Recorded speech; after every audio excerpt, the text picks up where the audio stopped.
was on the roof of the Elbit factory in Shenstone in the Midlands, calling for an end to that Israeli arms firm Elbit. In 2014, occupied the roof for a week!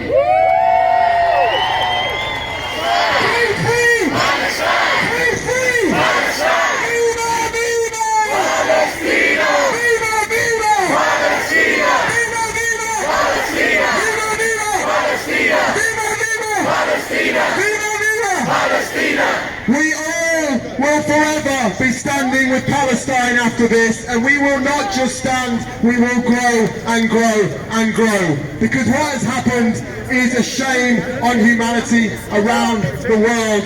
I have many friends in Gaza, I have lost many friends in Gaza, I was there for 2 years. All the places I know have been destroyed, turned to rubble. Whether it's Ramal, the commercial neighbourhood in the centre, whether it's all of the areas near the beach areas, whether it's Nusrat refugee camp where I taught, or whether it's the Al-Aqsa University which has been bombed where I taught in the university there. This is what is left for the Palestinians in Gaza, and yet you hear so many are staying because they do not want another Nakba. They do not want another ethnic cleansing, just like 1948 when Israel was established on the ruins of Palestinian refugees, when 750,000 were forced from their homes, 11 urban neighbourhoods emptied of their citizenry, 531 villages destroyed. That was then in 48, yet now it's happening in front of the entire world. The entire world is watching. You've got 4,000 children murdered, another 1,000 in the rubble. And it takes a while to die in the rubble. You've got 1,000 families who have lost at least 2 members of their families. 1,000 families that have lost at least 2 members. A guy called Yahya, who I worked with, who I was helping try and get some surgery to go and travel for a long time. He worked on boycotts, very nice guy. He had his wife and 2 kids bombed, the entire family wiped off the citizen registry, like so many others. They've just been bombing hospitals, they've just been bombing schools, they've just been bombing churches, they've been bombing mosques, they've been bombing fleeing refugees, they've been bombing densely populated refugee camps. And let's all please remember that it's the root causes that every single person for once is running away from.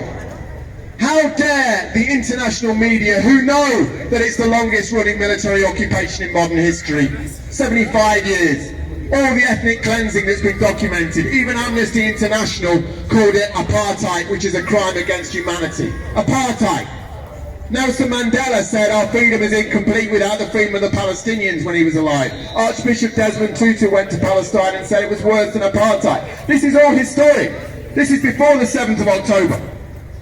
You look at the root causes of anything, and yet here they are desperate to bury the root causes of everything. And that is what we must bring to the surface, and that is what is coming to the surface. These are crimes against humanity now, but they've been going on a long time. Where was all the media outrage when 2000... I'm going to let this poem speak for itself. Hopefully you understand the message. When do we stand up?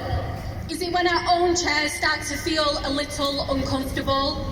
When a dull ache in the back starts to form, or the edge of a spiral from the cushion we sit on pierces our own flesh? When do we stand up? Is it when the conversation starts to dwindle, the awkward anxiety unfolding like a mist of white phosphorus? Is that when we begin the backpedaling, one by one, dripping away without ruckus? When do we stand up?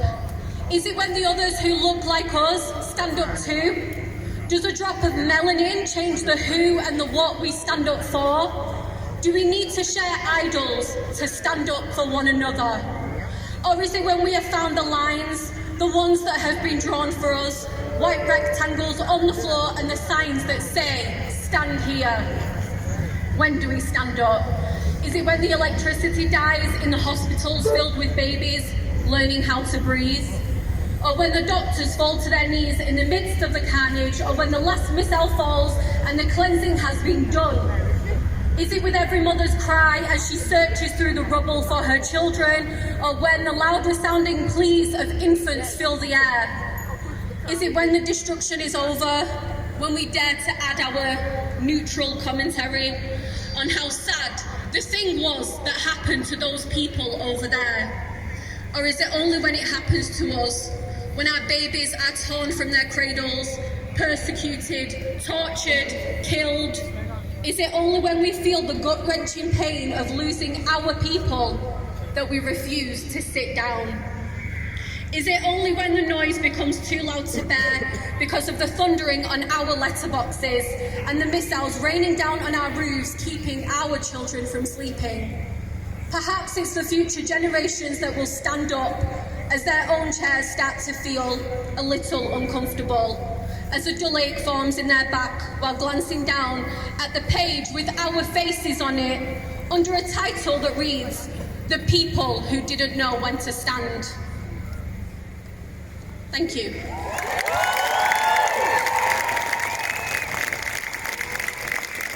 thousand in a million!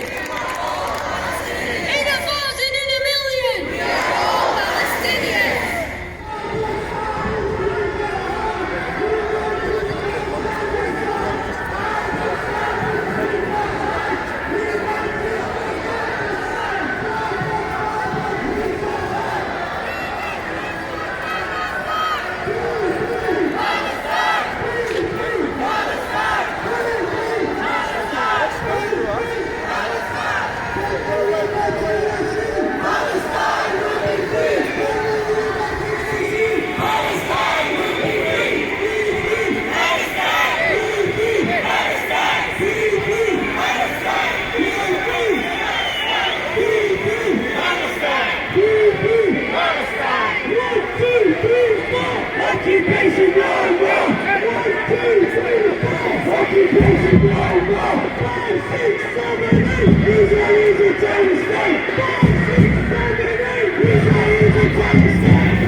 Protect their mother. I don't mean guns or bombs, I mean stones. They throw them at tanks, but the tanks push their bones. They shoot against unarmed people with guns and drop bombs on ones right in front of their sons. So my report is really running. I will report them, killing the innocent. I will never support them. This is the truth of different steps that keep on